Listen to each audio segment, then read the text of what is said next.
I'm fascinated by extreme natural hazards. What I really want to study is how people respond to the disasters and how prepared we are as a society.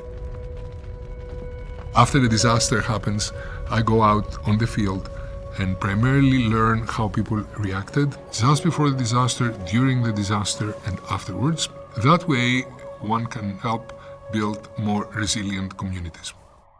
I think when it comes down to the LA fires, the number one reason that we had so much devastation was the extreme wind. We had winds gusting up to 100 miles per hour, while in fact, in the past, we've had winds that were about half that size. You cannot have aerial support, you cannot have firefighting aircraft to help the ground forces. The second aspect was where people live. People live inside canyons, there are narrow roads at the top of the canyons. It's very, very difficult to get fire trucks out there.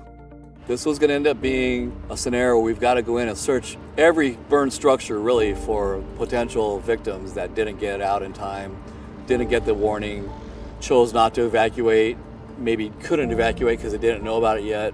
Fire came too fast to even get a warning to them. All those things that happened were going on down here. Our attention is really quickly turning into preparing for the mud and debris flows that will inevitably face us in the Palisades fire and the Eaton fire. So what we're doing is we're looking for heavy metals and volatile organic compounds. All of this is from the tires. This is the steel belt of the tires. The rims have melted and all you have is the steel. So this is what keeps the rubber in place as you go. So this doesn't burn. Aluminum burns at about 1200 degrees Fahrenheit. So this was one indication of, the temperature was at least 1200 degrees.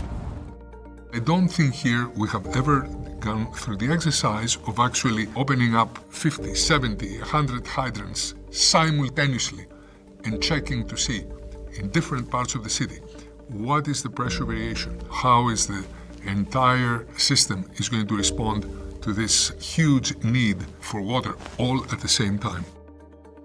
If people had thought about looking what is the worst that could happen, then they would have been led to actually say, hey, do we have enough resources? Do we have enough water? Do we have enough fire trucks? Do we have enough firefighting aircraft? Why is it that some houses burn and others don't? We do have the technology as we speak that we can have houses that are extremely resilient to fires. And we saw this in Hawaii last year, the Lahaina fire. The entire Lahaina is burnt except a single structure that's sitting out there. It's a 100-year-old structure, it's a wooden structure, but it was recently brought up to code, I think about a year or two before the fire, and it survived unscathed, completely unscathed. So we do have the technology.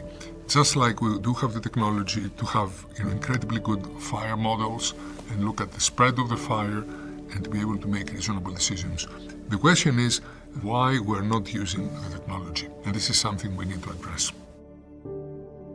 One of the most difficult parts after a disaster, you can throw a lot of money to rebuild houses, but rebuilding, the sense of community. Do the planning changes necessary so that the community is more resilient, physically resilient in terms of resistance to disasters, but at the same time resilient in terms of keeping the sense of community and keeping all the interpersonal relationships that were there before based on how close to each other people lived. Where the doctor is, where the market is, where the hairdresser is, where the cleaners are. We're all going to do our best to try to build a more resilient community.